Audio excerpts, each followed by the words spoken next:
Good afternoon, ladies and gentlemen. Welcome to yet another episode of Rendezvous with Anza Saqib on CxO Global TV. CxO Global Forum is a knowledge sharing platform for all C levels across the globe.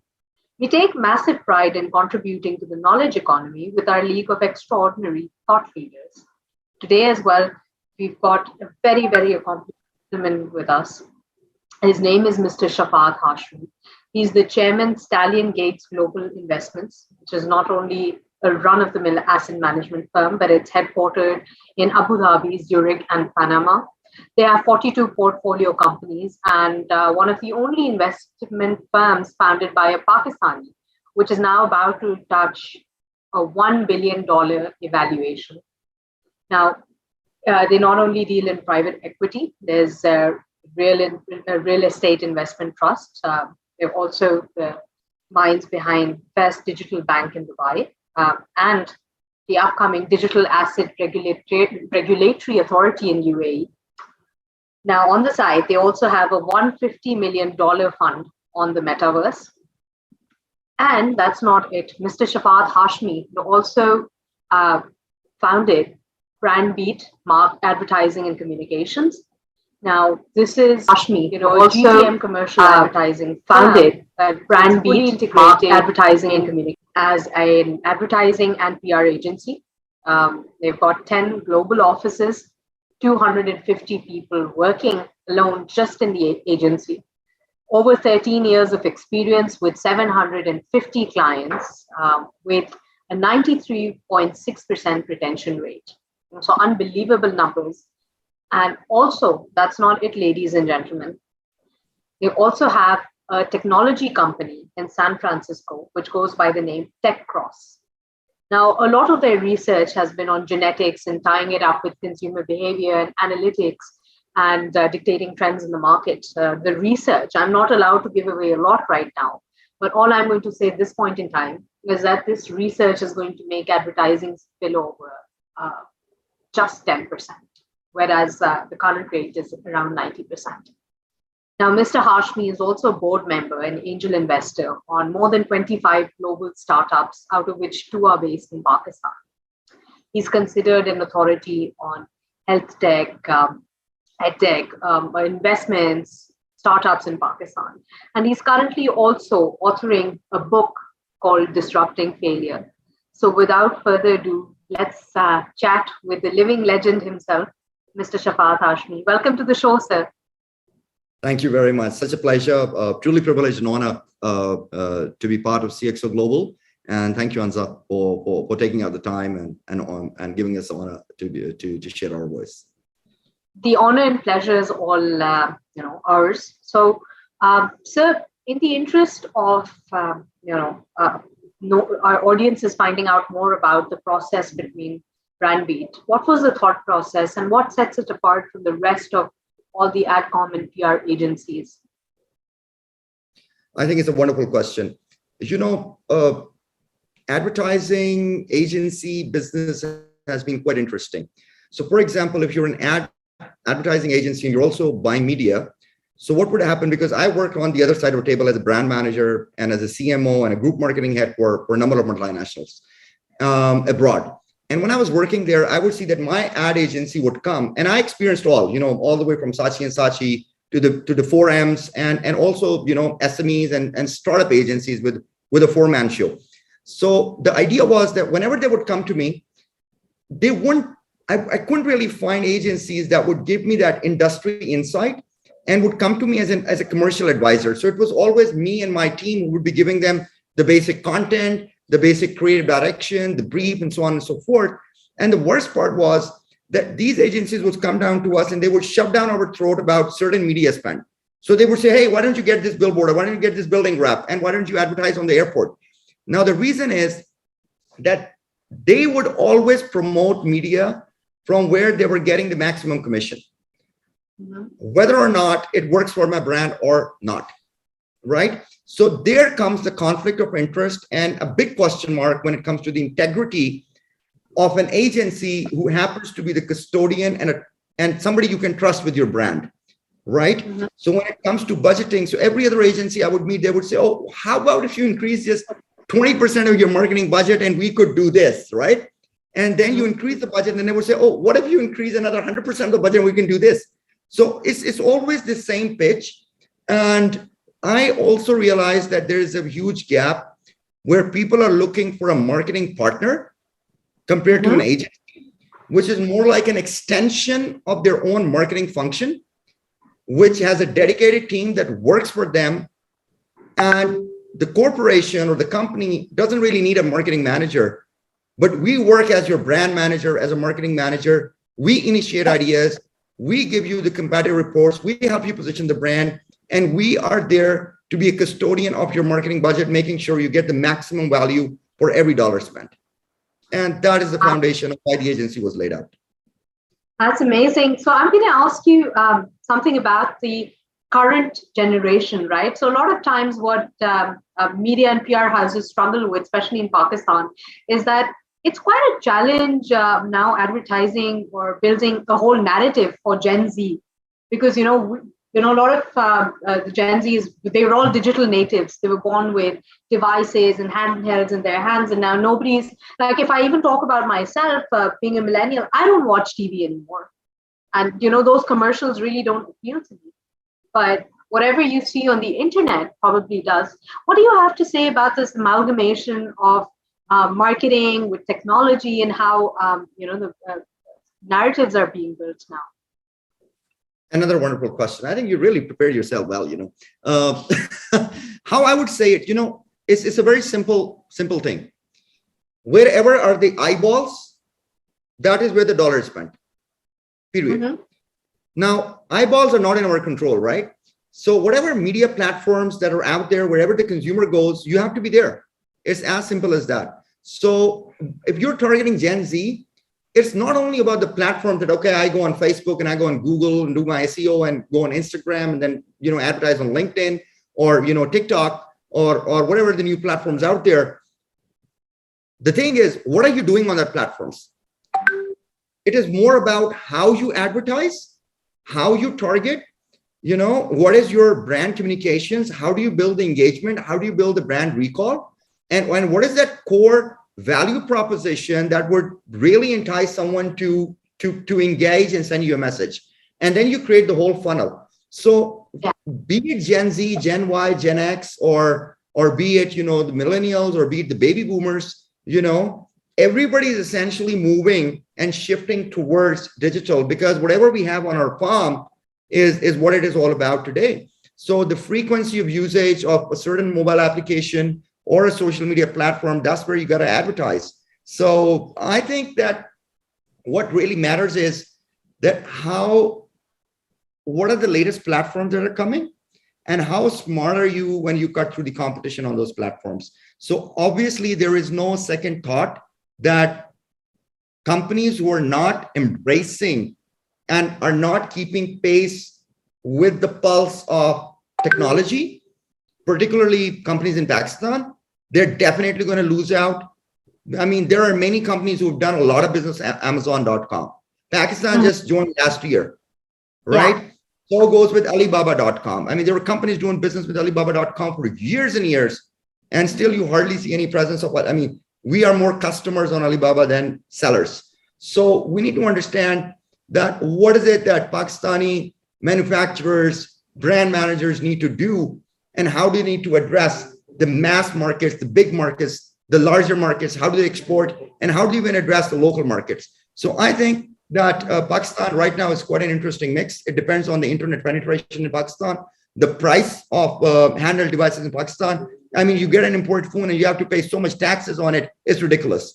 You buy a laptop and you have to pay taxes on it. You're a freelancer and you again have to pay taxes on whatever payment gateway, which is usually Pioneer, that a lot of Pakistanis are using. We still don't have those payment gateways like PayPal, Stripe, and many others, which are operating in Pakistan, and the cost is huge. If you're going to the banking route, again, there's the rate of dollar that you get at the banking rate is a question mark. So I think to really boost the economy, to make sure that every dollar spent on advertising and pushing the brands abroad in different markets and even the local markets, I think there needs to be a PPP in place to really push this industry forward and support both the corporations and the SMEs. Right. So I have an observation here with regards to who our heroes were and who the celebrities were that we'd use for brand endorsements now. So we've seen a lot of mompreneurs come up. We've seen a lot of, girl next doors becoming the influencers, and, a lot of big brands as well now. I see, whether it's in terms of the FMCG market or even in terms of apparel and luxury lifestyle, they're all going towards these influencers because they've become the real heroes. What do you have to say about that? Influencer marketing was something which was pretty in 3 to 5 years ago, pre-COVID. It's like a fad, right? So suddenly influencer marketing came into action. I mean, you got 1 million followers, 10 million followers, you're like, okay, if this girl or this guy endorses my brand, immediately I get a brand awareness, if not 1 million, at least 100,000 people who might get engaged, right? But over time, consumers and customers are very smart. They realize in 3 to 4 years that these guys are paid to advertise, right? So their endorsement has no value. So now if you bring somebody with 1 million or 10 million followers to endorse a product, the customer also knows that there's no difference between an actor or an actress coming as on a TV commercial to say, this is the whitening cream and this is going to turn you whatever, right? They all know this paid, the actor is paid, the actress is paid. So it's game over for influencers, but still I think that to generate journal brand awareness, influencer marketing in cosmetics, in beauty products, in organic food, in lifestyle products, it still does work. But obviously, if influencer is charging like a lot, it really depends what kind of conversions the influencer is giving you. So through an influencer campaign, it's not about how many leads you generate, but what is your customer acquisition cost through influencer marketing, which unfortunately is on the downward spiral, right? Absolutely. This is one of the reasons that, because customers are more aware, consumers are more aware about it. And the second thing that you touched upon was mompreneurs. Frankly speaking, every mom should work.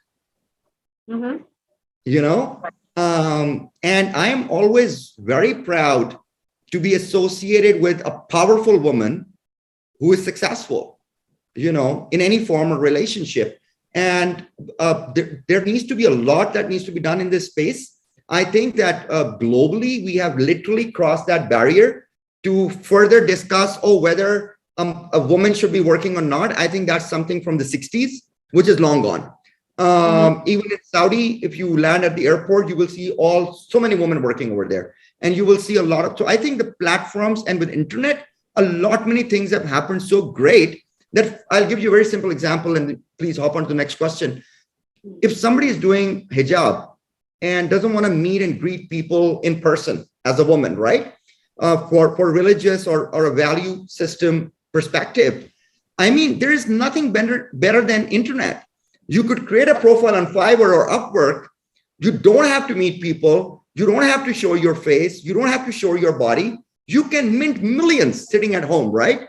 So the WFH concept and the online selling concept, it really empowers a lot of women from different faiths, different cultures, different values. And I think it's extremely important for particularly the women in Indo-Pak and the Middle Eastern region or Islamic countries, that this is the right time for them to really ride that wave and be that top woman who could sell their skills and their professional expertise online without having that problem to fly, to go to office while leaving their kids behind. Exactly. So I think it really makes their life easy. I know. I mean, I really appreciate your thoughts on this. However, we do know that the government of Pakistan, let's speak about the Pakistan context now. There are a lot of efforts made to encourage entrepreneurs and freelancers to come forward. A lot of women were endorsed to sort of, start freelancing.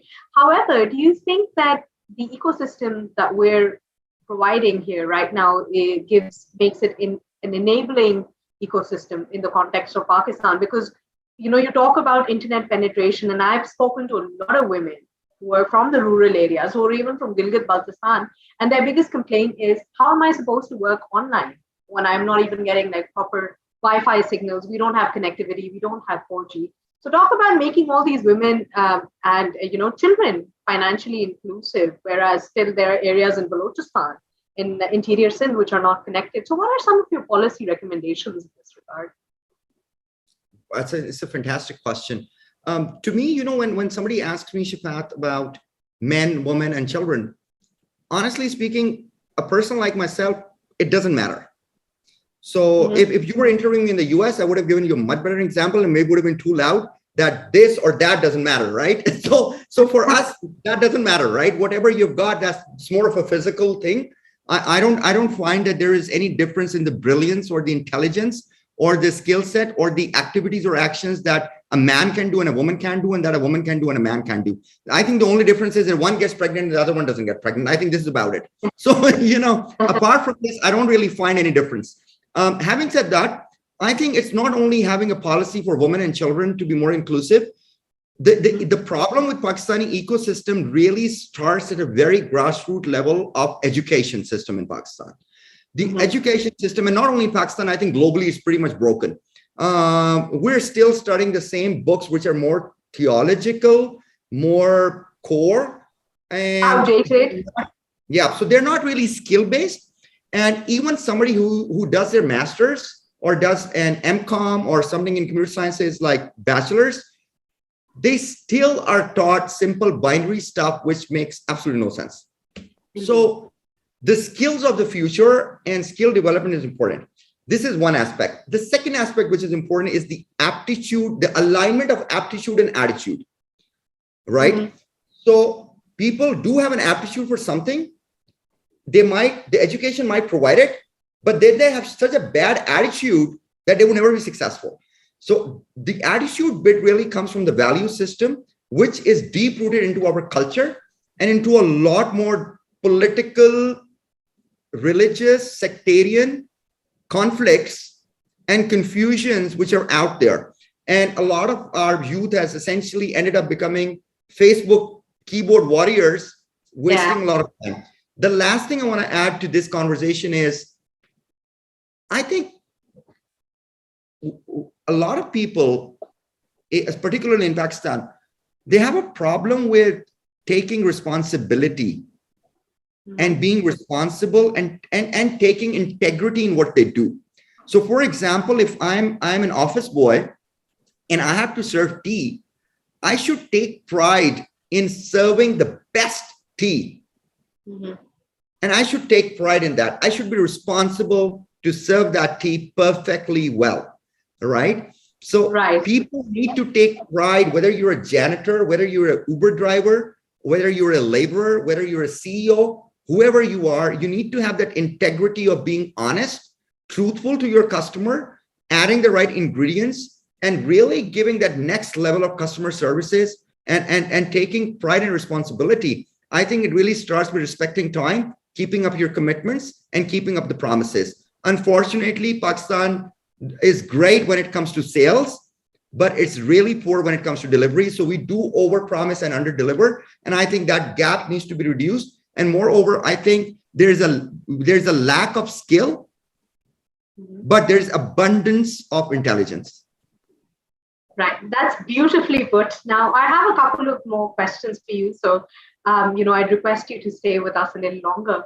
Now, you've really seen the startup ecosystem in Pakistan flourish over the past couple of years. And I couldn't help notice, but a lot of people have great ideas in Pakistan, but unfortunately, there's not much execution that goes on there. When you're looking for to make investments, what are some of the things that you keep in mind? Do you look at the team? Do you look at the idea? Do you look at the pitch? What are some of the things that aspiring startup founders need to keep in mind? Wonderful question. I think, look, we need to understand, I think this is a message to everybody who's watching, particularly founders of startups. Guys, be it Shark Tanks or Dragon's Den or whatever, these are reality shows, all right? But they're not real. And this is why they're known as a reality show, okay? Real investments do not take place on a 60-second pitch. 60-second pitch can only create awareness, and that's about it. Real deals happen in a board meeting or maybe sitting right here in my office. I mean, if I turn around and show you my office, it's pretty interesting, And this is where I sit. This is where we do business. This is where we deal. Now, in our case, just like many other VCs out there or angel investors out there, how we deal, we literally have a set of parameters when it comes to assessing the commercial business acumen of the startup and the core business idea, where we literally look at three core things. Number one, what is the competitive edge? What is the problem that they're solving?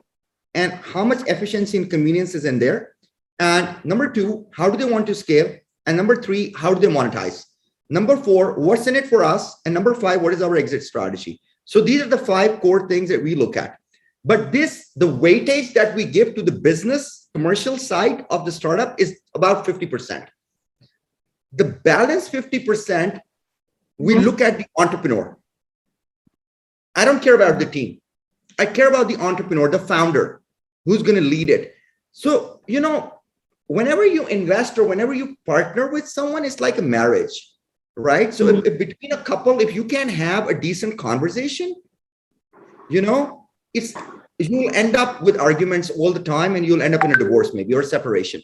So the attitude, the flexibility, the core character, transparency, solution-oriented smartness, right?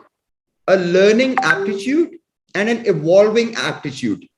These are few of the things that we definitely see in an entrepreneur, because I can tell you one thing. Sometimes ideas comes to us, we invest in them, and if the entrepreneur says, no, it is only tech, and we know that tech alone will not push this forward, but we need a hybrid model to bring the right revenues. Now, I can always change the business model, but I can never change the mindset of an entrepreneur. I cannot change the character of an entrepreneur. I can always change the business model, what they pitched earlier to what it became 3 years later. That can always be changed. I can always replace the team. I can always add more technology. I can always change the UI, UX. I can always change the design. I can always change the value proposition. You can always evolve the business idea, but you surely cannot change the character of a person. So with us, it really matters, who am I sleeping with? Right. Absolutely. So in the interest of time, just have time for the last few questions. But thank you very much for joining us so far. And you've shared some words of wisdom, some enlightened thoughts with us today. And I'm sure there's a lot that the audience learned or experiences. However, I would like to ask you, what is the best piece of advice that you've gotten so far? You've shared a lot with us today, but what is the best piece of advice that you've ever received, and from whom? So I lost my father last year, and I loved him to the core. He has been my spiritual guide. He has been my mentor. Of course, he's a father. He has been a friend. He has been a business partner. And he's been a boss too. I used to work for him at one point of time. Hello, everyone. Before his passing, I went up to my dad at a family dinner and asked him, I was like, Dad, Allah subhanahu wa ta'ala has blessed me with pretty much everything that I ever wished for, right? So what else do you want? I mean, private jets, got it. Traveled in it. 7 stars, I think I've traveled to almost every 5-star or 7-star as much as we can, which a lot of people never had that. Bentleys, Rolls Royce, Mercedes, BMs, you name it. Right? Most importantly, Allah subhanahu wa ta'ala blessed me with respect, reputation, success, exponential success, right? And a beautiful family, right? I've got a son and daughter, both complete. CxO. Good home. And most importantly, Allah subhanahu wa ta'ala made me physically acceptable as well and normal, in other words, right? So I kept asking myself, what's my purpose? Why am I blessed with all of this? What am I going to do with it? So what's the purpose of my life? And I asked this question to my dad. Everybody gave me a different answer in my family, but my dad called me in and said, Shafaat, the purpose of your life is to join hearts and never break them. Beautiful words, indeed. Best advice I have ever received, that our purpose as a human is to join hearts with each other with God, if you believe, with peace, with a brand's heart needs to be joined with the heart of a customer, and investor's heart needs to be joined with the business idea. So it's really joining hearts, and never ever hurt someone's feelings. You could argue with someone at a professional level, but never attack someone's personal dignity or self-respect. Nobody's got the right to do that, and never hurt someone's feelings. And I think this is where even customer services comes in, right? So people and brands with great customer services, they do not hurt the feelings of their customers. And you could apply this one advice both personally and professionally. This is what I'm trying to implicate over here. Right. Thank you very much, Mr. Hashmi. It's been an honor and a privilege really speaking with you. And please keep contributing to the knowledge economy. They don't make men like you anymore. So thank you very much for all that. And towards the end note, we only have a minute to go, but I'd like to really hear from you. What do you think is the utility of forums like CxO Global? I think learning is always a two-way street. We always, even sleeping is an experience, and waking up is an experience, and everything that we observe through and whatever we consume through our 5 and 6 senses is an experience, and every moment we learn. It's just about our consciousness that whether or not you're ready to embrace learning. Forums like CxO Global, who are in knowledge sharing, we need to understand that we need to put our egos aside. So if I have to sit here, I'm not sitting here as a chairman of Stallion Gates or a CEO and founder of Brandbeat or whatever, that beautiful elaborate introduction that you give. You've been very kind. I'm sitting here at CxO Global Forum, human to human, at a very personal level. And I really wish that platforms like these can bring those intimate, deeper personal experiences out there from each other, where we can learn, collaborate, support, and most importantly, be welcoming, putting our egos aside at a very human level to understand, we will never become short of anything if we give. I think keep giving, and the universe will give you 10x. Thank you very much, Mr. Hashmi. Ladies and gentlemen, that's all for today. And please keep watching. Please keep us updated with your comments and feedback. And we'll see you next time with another very interesting guest. Thank you very much. Thank you, Anza.